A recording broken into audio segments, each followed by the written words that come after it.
Hello and welcome back to another YouTube video. Hi, I'm Speeder. Okay, you'll notice you can't see my face in this one. Also, my voice sounds slightly different, right? So I talked about doing this in the previous Keep of the Movies video that I did. And basically, what I am doing is I am just recording my voice. I am not using the camera. I'm using the microphone with headset that I use in gaming videos. And this is what my voice sounds like in future gaming videos. Unlike the much more muffled than this voice that I have in the videos that I'm putting out now for Keeper of the Games. But yeah, so this is just kind of a test out. How does this go? How is it received? I don't know. We'll see. This will get posted next week, because today is the 19th of November. Sorry about that. I'm looking at the recording software right now, and I just realized that I accidentally was a little bit too loud. There. I'm gonna try to be as loud and quiet as possible so that I don't hurt your ears, and you're still able to hear me. It's a little bit difficult to do that sometimes.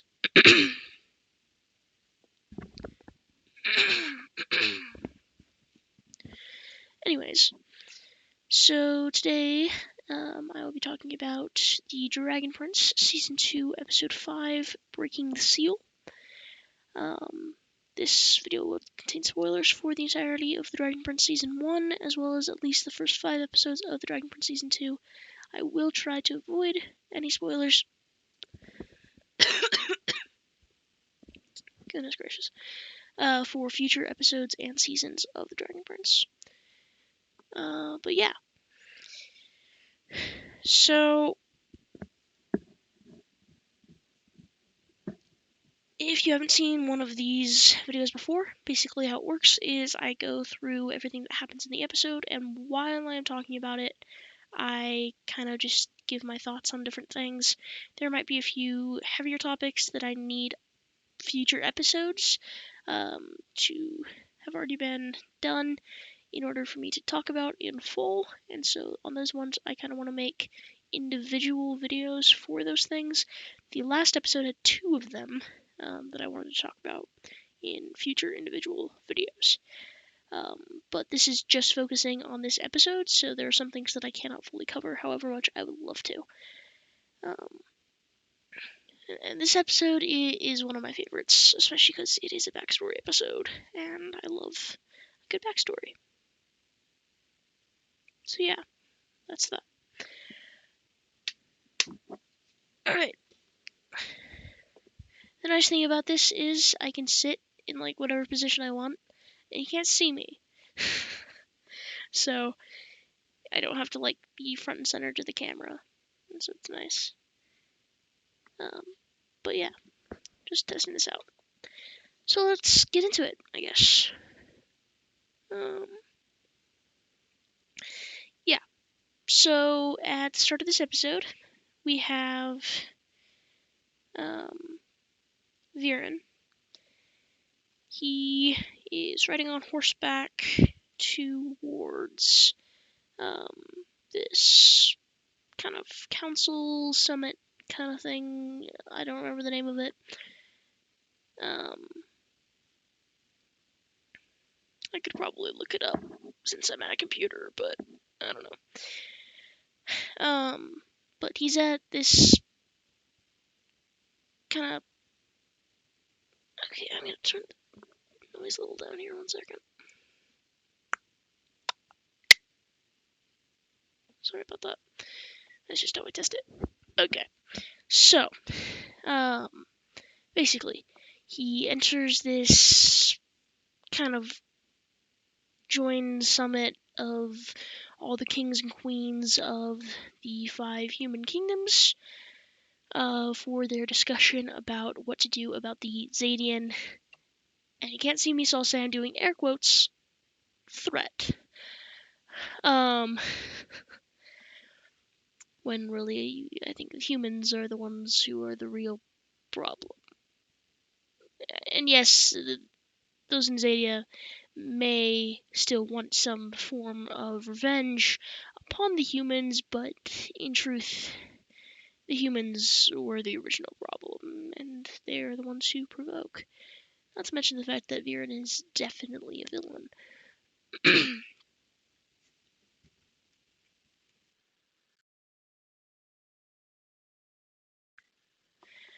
Yeah. I'm trying to mute myself whenever I need to cough, because I have, I don't know, something stuck in my throat or something. I don't know. But anyways, so he approaches this gate, and he's asked to dismount and disarm, and then he may proceed forward to the meeting place alone. And so he does this, and he seems to do it mildly begrudgingly, but he still does it. And he walks up into this kind of it's like a conference chamber almost, except there's only 5 seats for the 5 kings and queens, the 5 rulers of the human kingdoms. And so already there are 3 others, 2 kings, 1 queen, and they are from 3 of the other human kingdoms, and they say that they are waiting for the regent of Durham. I believe it's Durham. Yeah, I think it's Durham. But the person who ends up showing up there in a moment isn't a regent, but in fact the actual queen, who I believe is a teenager.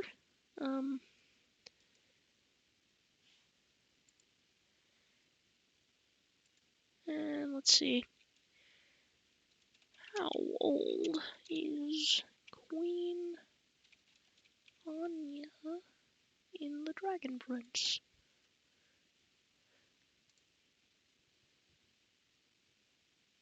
I don't think they're gonna tell me.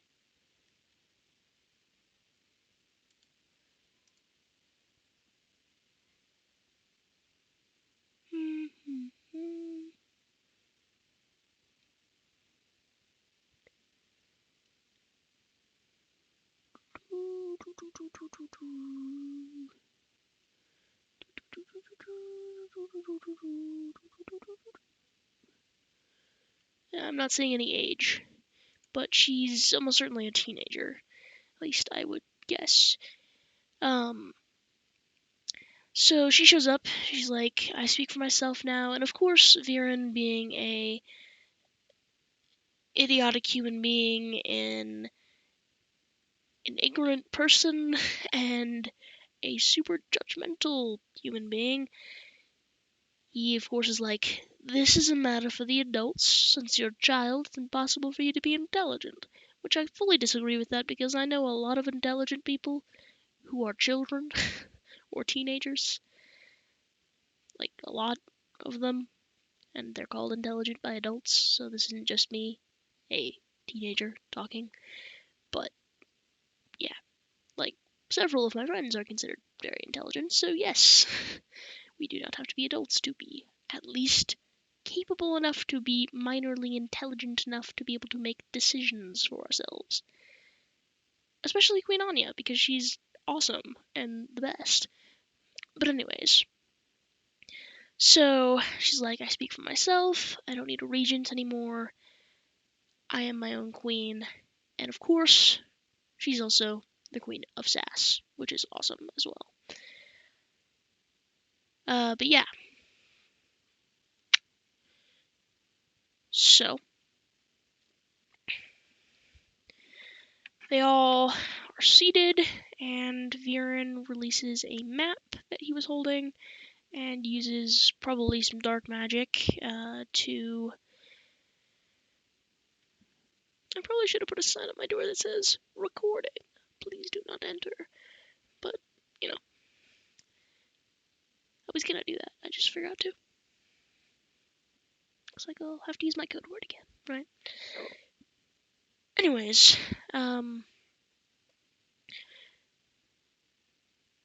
but yeah,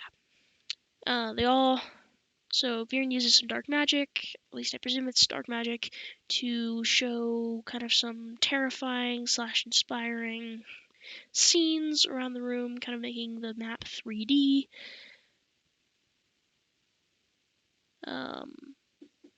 Recording.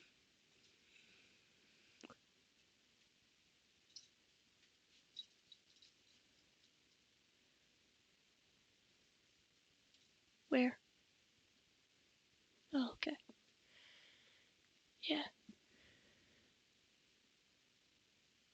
Okay. Gotcha. Please close the door. Sorry. That was my mother coming in with some birthday presents for a couple of friends of mine / Christmas presents because I am broke and cannot afford to buy them presents. But she agreed. She's like, okay, I'll buy your friends some books. It's all good. So yeah. I can't afford to give any people presents. I wish I could, or else I totally would. But I cannot afford it, unfortunately, as I am in debt to my brother for a deal we made to get me a Nintendo Switch early. Which, by the way, I now have a Pro Controller for. Awesome. Anyways, so continuing. Yeah. So he gives this kind of terrifying, speech, and then he asks for everybody's votes. And of course, 3 of them all say, well, we will do whatever everybody else does. And then Anya, being the best, as usual, is like, I'm undecided. I'm not going to judge my decision off of a 2-minute, obviously meant to be terrifying speech. And besides, nobody else really agreed. I don't think that saying that I'll do what everybody else does is really an answer. She's awesome, and I love her. She is the best. Anyways. So, Viren is like, okay, I'm a little bit angry now. And so he's like, here, let me tell you a story. Am I allowed to tell you a story? She's like, sure, you can tell me a story. And it's about when Kingdom of Catalyst and Durham worked together to achieve something great, though I'm undecided about that one. Yeah. So then we get our kind of first peek at the squad for this episode. You have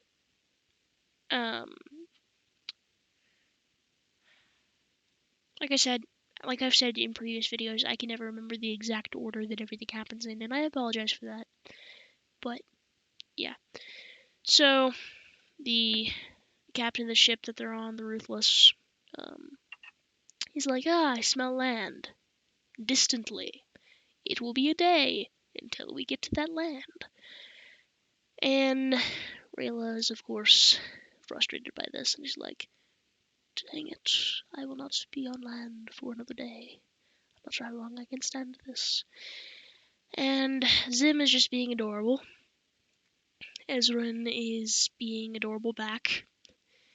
And Callum is in the kind of below deck area, and he is holding the letter that King Harrow gave him, his stepfather, right before he died, and obviously contemplating whether or not he should open it. So then we get into this backstory thing that I was talking about, the fact that this is a... Wait, did I talk about that in this recording? Oh my gosh. I don't think I did. Yeah, I did a recording before this. It was like 2 minutes long, and then I actually pressed the space bar and ended it. So now I'm mixing up what I said, not recording in this one. But yeah, this is one of my favorite episodes just because of the backstory in it. And this is the part where we get into the backstory. So Viren begins talking about Harrow, and so we get some flashbacks to Harrow's coronation. You see his wife, Callum and Ezrin's mom, and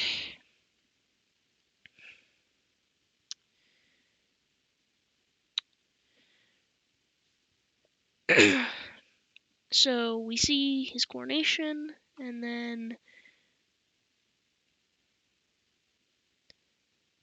okay, I am once more having trouble remembering what exact order these two events come into play, but I'll just talk about one before the other.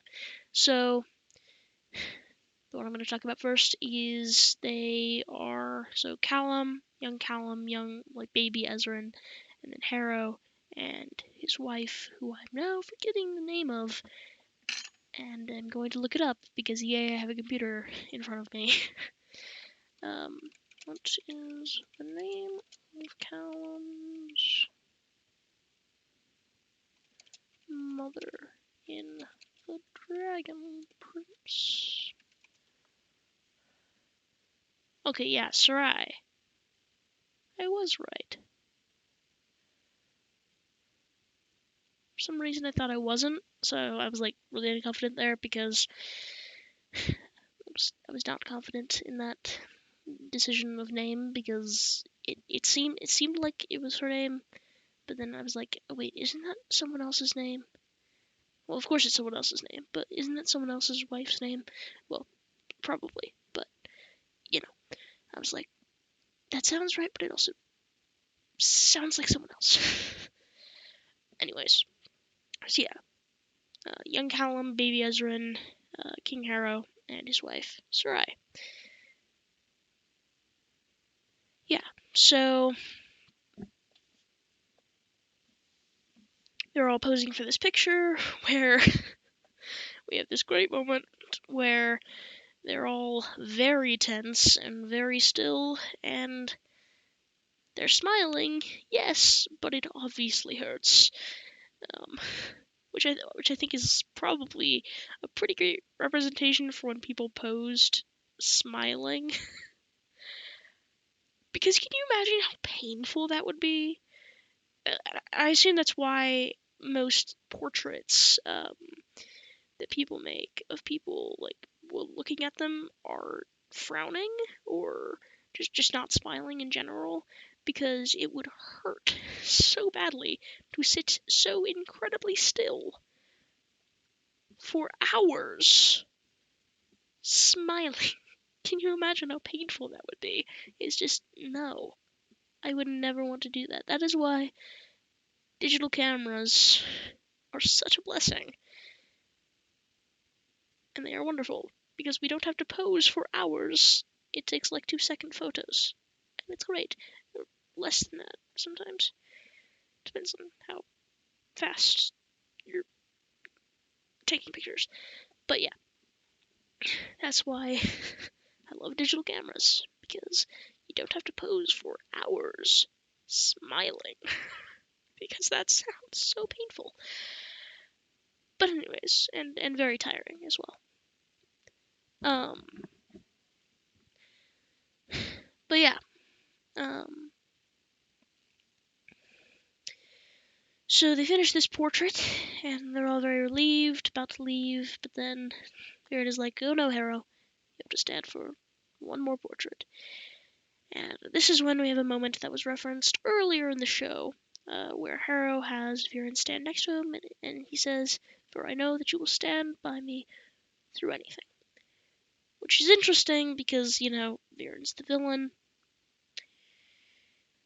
I really want to know how he turned from... Well, I guess we kind of already know how he turned from his kind of sweet, I want to help everybody else, to kind of. I guess he never really fully turned, but he turned from more of the patient, kind of more good side of that, wanting to help people, to more of a.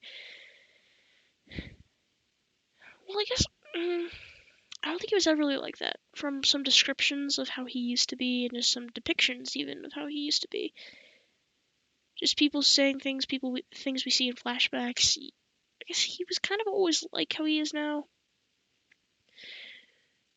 We just don't see it as much in this particular flashback. Well, I guess we kind of do. I don't know. I guess he doesn't really change that much. I'm kind of wrong there. But I do kind of wonder why he is like that, and how he became like that. Was he ever truly good? And yeah, he does want to help people in his own kind of twisted way, which I guess is kind of how villains often are, unless they're just one of those quote unquote totally evil villains, instead of the quote unquote good villains. So he's not Lord Voldemort, but he's still a villain because he wants to help people, but yet in kind of a twisted way, and it's not good the way he does it. That's why you need restraint. If you don't have restraint, then you can harm people while trying to help other people. And yeah, you need restraint. And if you want to make a difference, like in the real world today, then I mean that's why peaceful protest is such a good thing. Never riot, but peaceful protest can really make a difference. I mean, just peaceful protest, people. No riots, please.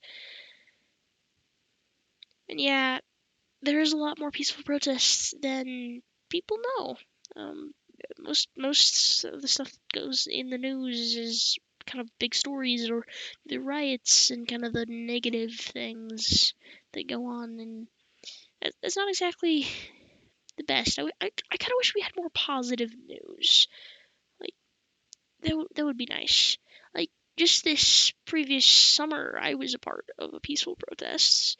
It never got out of hand. We just marched. It was less protest, more a march. And it was really nice. And I think it was like August or September when this happened. I think maybe July. I don't remember exactly. But yeah, it was peaceful, kind of a march thing. We had some people cheering from cars, and a couple of people riding around on mopeds. It was great. And yeah, I mean, I wish people did more things like that, and that kind of thing would get on the news. I saw one news story about that, and only one. I'm not gonna say. Or no, it wasn't mopeds. It was. Yeah, it was mopeds. No, there was. It was not very talked about, and it wasn't a huge thing, but it was nice. I'm not gonna say what it was about or anything, because if I were to, then um, that would be revealing personal information. But yeah, it wasn't terribly close to where I actually live. But anyway, I'm gonna stop talking. I suck at this. Anyways, but yeah, I just wish that we had more positive things in the news, less negative, less riots, more peaceful protests, right? Wouldn't that be nice? But anyways, moving on. So yeah, after the portraits, you have Harrow and Sarai and Ezran in Harrow and Sarai's chambers, and they're eating some jelly tarts and talking, and it's a really nice kind of peaceful moment. It was all good. And then Harrow, he gets kind of serious, and he talks about something that is one of the reasons why I love this show so much, because it gets into some really deep themes. And it's really nice to see a show that's mostly aimed for, I guess, kind of children. It's basically a show turned towards children, but it has a lot of more kind of credited toward adult themes in it, like war and politics and equality and representation, and it's just, yeah, I think that it's a good thing to have something that has these more deep themes, especially in this episode. This episode has a lot of really deep themes and good representation, including this scene right here, where he says that someone named Lady Justice. I don't really know if that's a thing in real life. It doesn't sound awfully familiar to me, but he says Lady Justice, which is like, I guess, kind of, I don't know, but he says Lady Justice comes to him in a dream, and he's taught something from this dream, that the way that he should rule his kingdom is to give everyone the opportunities that royalty would get. Like, it doesn't matter what family, what culture they were born into, everyone should be given the same opportunities as everybody else, which, of course, is, yes, this is a good thing. I very much agree with this. But yeah. Um, so he says that the way he should rule his kingdom as to be a servant of his own kingdom, not a ruler, not a tyrant, but a servant. And yeah, he wants everyone to have equal opportunities, equal rights, and just to be equal, which is a really good sentiment. But yeah, so after this, we get a scene with Harrow, and he is speaking with many of the people of Catalis, and he seems to be sympathizing with them, speaking with them, maybe granting them favors. I don't really know. And then we get two women who enter the room, and they are the Queens of Durham, aka Queen Anya's parents. And Viren asks Anya, "Do you know who these people are?" And she's like, "Yeah, they are my parents." So yeah. And I think it's around this point when we go back to the squad and we see Ezrin and Zim are napping and they're kind of mimicking each other, and it's really adorable. And Bait is getting jealous, which makes sense because like he was getting all of Ezrin's attention for many years until Zim came around, and so of course he's gonna be jealous. Of course he's gonna want the attention that Zim is getting. He's like, he seems very lonely, and it makes me sad because I love Bait. And I felt so bad for him right here. But yeah, so he tries to join them in their nap, but then he gets pushed off on accident, and he is very sad, and he begins to go down the stairs towards where Callum is. And of course, Callum is still looking at this scroll, this message that was left to him by the king, and he's still obviously struggling as to whether or not he should open it or not. And then Bait starts coming down the stairs, and Callum's like, "Hey, leave me alone," until he notices that it's Bait. And so he sympathizes with them, and he's sympathetic, I guess. And so he invites Bait to join him, and Bait is obviously very happy about this. He's like, "Hey, I feel wanted." I love that. Bait needs more love. Please give Bait more love. He needs it. Anyways.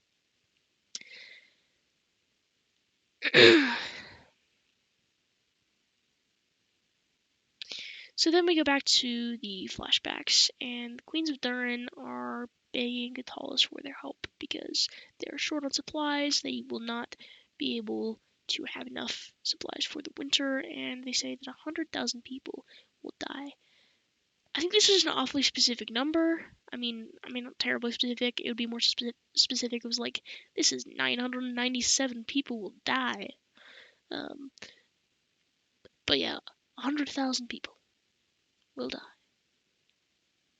Instead of tens of thousands of people die, hundreds of thousands of people die. No, it's 100,000 people to the dot. Anyways, sorry. That always kind of weirded me out the way they phrased that. I don't know. Maybe that's a normal way to speak. Maybe I just talk weird. I don't know. Anyways,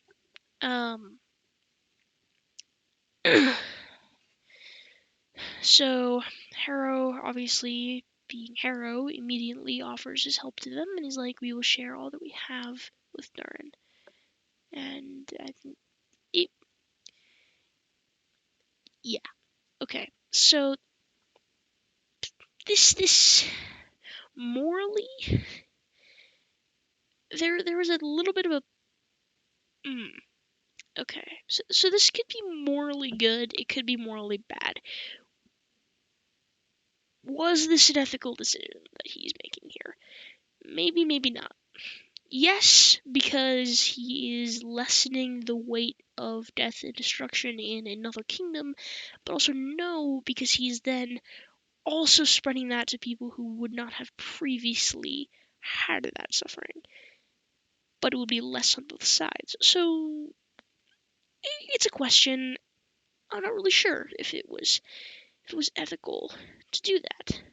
I don't know. But yeah, Viren is of course automatically against this, which leads me to believe that it was an ethical decision. Um, and Terra's like, we need to share in their suffering.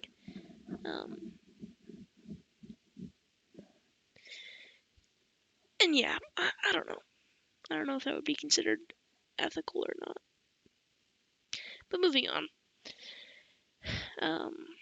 So Viren, he does some research, and he brings to Harrow a, as he describes it, creative solution, which of course means that he's going to be using dark magic, slash just magic in general, but dark magic. And he shows Viren this rock. Well, really, it's not truly a rock, it is a piece of a magma titan, which is a creature. I will call it a creature, not a monster, but a creature that lives in Zadia. And he says that he can harness, that if they can find this creature, slay it,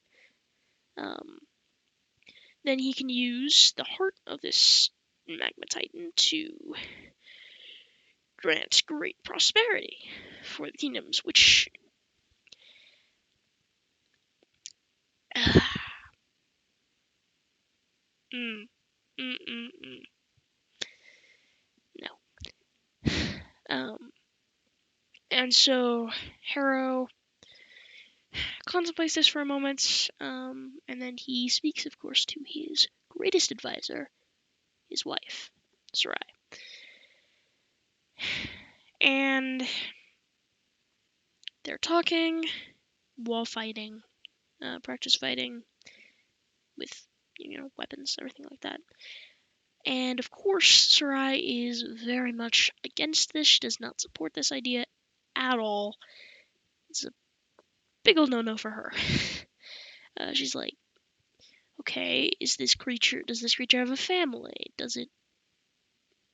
Is it the last of its kind? Is it intelligent? And these are very important things to ask. Like, is this an intelligent creature that we are setting out to kill? Because if it is, that is not an ethical thing to do. You don't take Thanos, for example. You don't take out half the universe to save the other half. That's just not something you do. You find a way to save other people without destroying other people. Save people without destroying other people. Right? There's always got to be another way.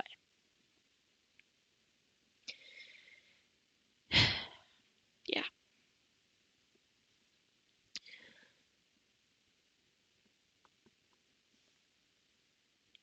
Man.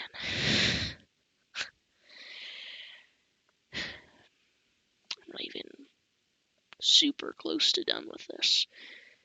So, Harrow, despite his talk with his wife, decides that he's still going to do this.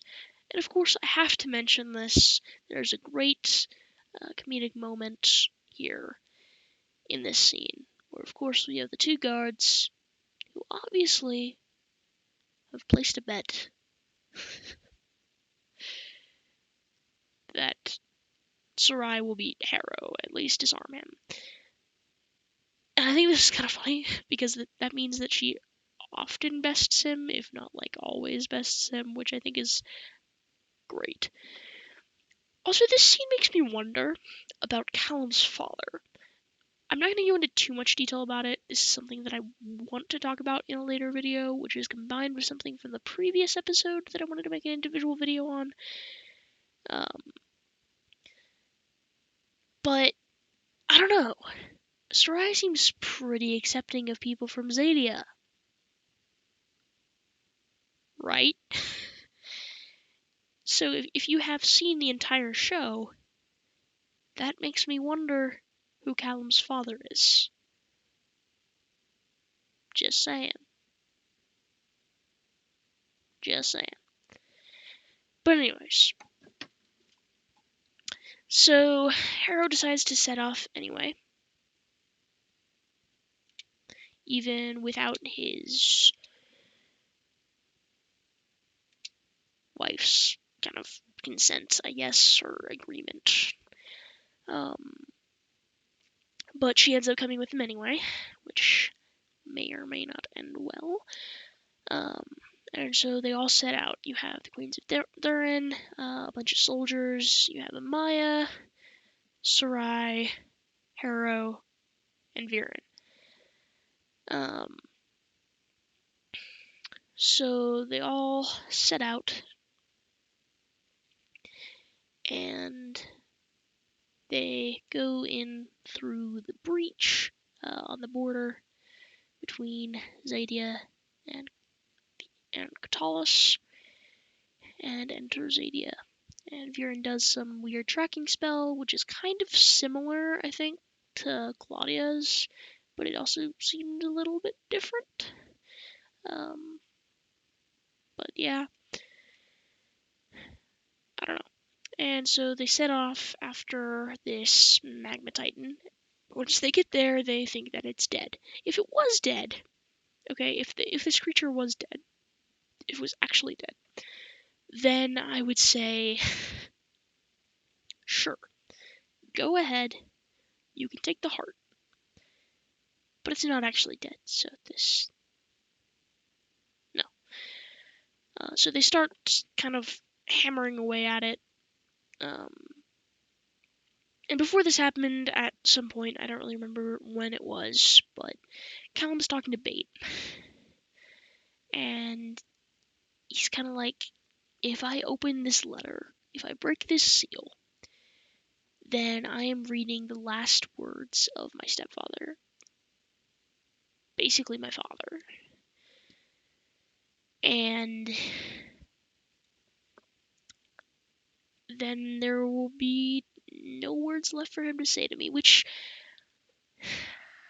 man, that kind of hits hard, doesn't it? He's like, it's like you don't want to listen to a recording or read a letter of someone who you will never see again. Because if you do, then they're really gone. Yeah, I mean, I personally can't fully understand it, but I can understand it in a way, not from personal experience, because personally I've never had like a huge loss myself, not from someone that I knew super well, or someone who left me a letter or anything like that. But I can imagine that would be very difficult, and it makes sense why he wouldn't want to read it. But in this moment, while in the flashback, Amaya and one of the queens of Durham are cracking open this supposedly dead magma titan, Callum breaks open the seal. And then the magma titan wakes up because it was sleeping, not dead, and roars at them all, which then ends the episode. Man, this is definitely a heavy hitter. It's a fantastic episode. It has a lot of really interesting, kind of more adultish themes. Like, there's a lot of politics, there's war, there's a lot in this episode, and I have gone over it to the best of my ability at this time.